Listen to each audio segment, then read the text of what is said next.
PlayStation 5 has just stopped Nintendo Switch's 33-month sales streak, now having the highest dollar amount as well as units sold in September. Not to mention a couple other records have been broken. In July, the PlayStation 5 outsold the PS4's entire lifespan sales, becoming the quickest selling home console. And in the gaming community, it's known as the hardest console to get your hands on. Let's talk some sales numbers.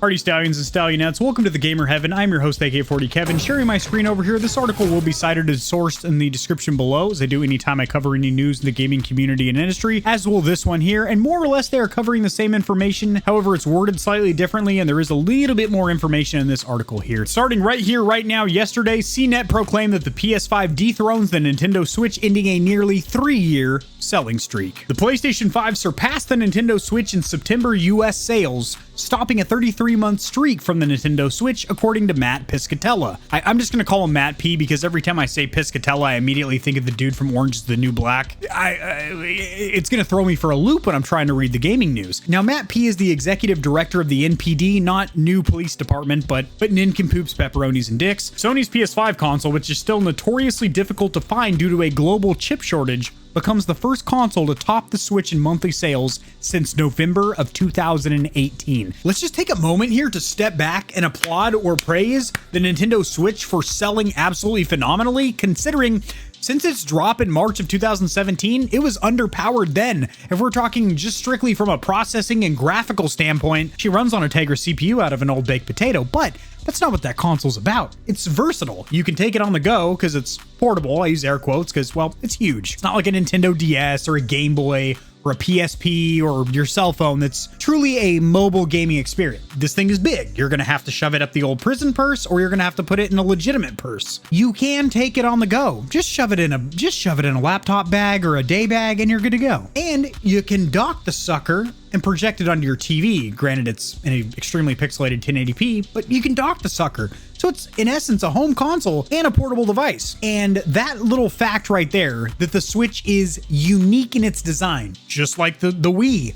Why the Wii was the best-selling home console of the 7th generation, outselling the Xbox One and the PlayStation 3, even though it was, again, underpowered if we're just looking at sheer graphical fidelity. That's not really what Nintendo consoles have been about, and that certainly isn't the case with the Switch. Their consoles have extremely unique designs in combination with some very, very fun, cute, playful, lighthearted, exclusive experiences such as Pokemon, Zelda, Animal Crossing, Mario, etc. Thank you for the sub. And that is why I do believe that the Switch OLED will sell absolutely phenomenally. Now, am I going to compare it to the Valve Steam Deck here in this video? No. But I would say, just loosely, that from a numbers standpoint, if you're going to combine, obviously, sales with the regular Switch, which you can do in fair order, because the OLED isn't really a new console. It's like a Switch 1.5 or a midlife refresh. It's not what we thought we were getting with an NVIDIA APU or system on a chip. It's not going to be running upscaled 4K 60 in docked mode like we initially thought, that it would have PS4 Pro-like performance. Not the case. You know, it's just a 7-inch OLED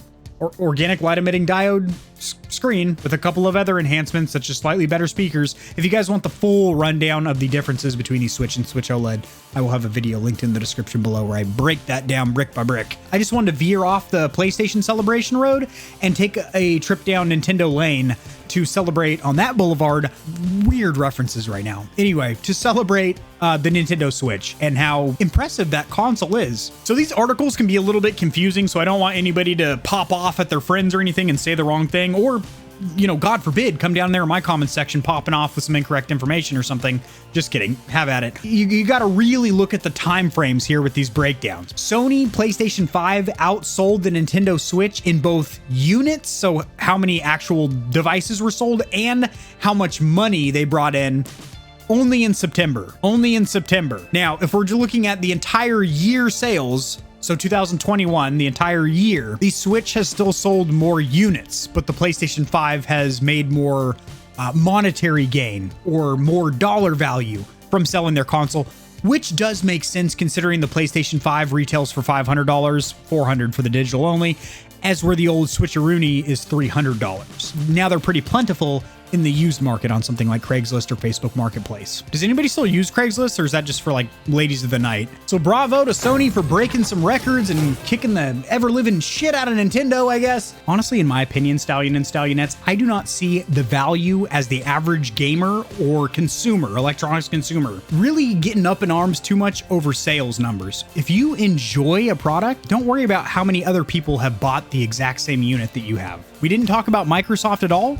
and they have sold, they've sold pretty damn well. I mean, you look at the shelves, you look at the Xbox Series X shelves, there's usually nothing there. Series S's, I will say, are becoming more readily available. I've actually seen quite a few of them just sitting on the shelves here recently, but they get scooped up pretty quickly too. The Xbox is by no means a bad console. In fact, the Series S and X do some things that the PlayStation 5 can't do. Hey, whoa, don't decapitate me now. I own both of them. I'm allowed to say that. I want you to think deeply, meditate by a koi pond, take a deep breath of the enriched air and whatnot, and do realize the fact that just because something sells better than its competitors doesn't mean it's better.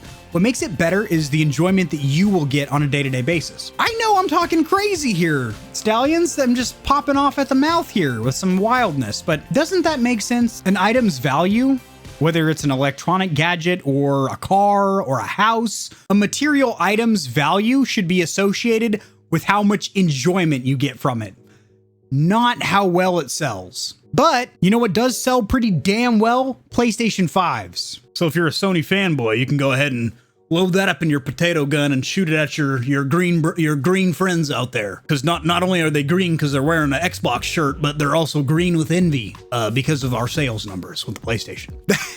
That is going to do it, Stallions. If you enjoyed this video, liking it will help it to get seen by more people, so this information will reach and assist them as well, which in turn helps me grow this channel, which I do greatly appreciate. We recently celebrated 30,000 subscribers, and that stimulates me in the gamer nether regions big time. Subscribe for more content like this. I cover news in the gaming community and industry, as well as tutorials helping you get set up streaming and YouTubing, and honest gaming peripheral reviews, keyboards, mice, headsets, controllers, etc.